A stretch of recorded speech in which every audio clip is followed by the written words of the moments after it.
How much should we focus on our past? How much attention should we place on things that have already occurred? You know, when you think about psychoanalysis, so much of it, so many of the theories focus on dwelling on things that happened in our past. We look at our childhood, our attachment with our parents or caregivers.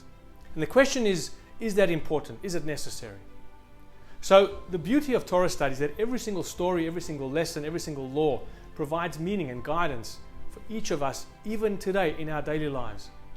In this week's parasha, the parasha of Vayera, we know there's the famous story of Lot and his wife and the destruction of the city of Sodom.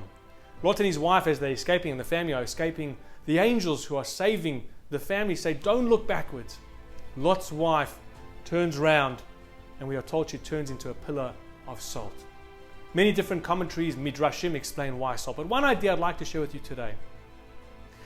When it comes to looking backwards, when it comes to focusing on our past, the question is, how much are you focusing on it? If you're putting so much focus and attention and dwelling and really just cannot get past what has happened in things that have already occurred to you in your life, it's like putting a lot of salt into a dish. We know that salt, if you put the right amount into a dish, it tastes wonderful. In fact, it enhances the flavors.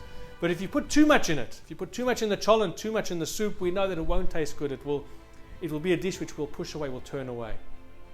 And so I think what the sages were teaching us based on the Torah's lesson is that when it comes to looking backwards, if you put too much focus, if you're dwelling on it and really not allowing yourself to look forward, to look to the future, to try and grow and try and be different and try and make changes, it's like putting too much salt. We need the right amount. We need a small measure. It's important to see what's happened because it's there to guide you as to how to go forward.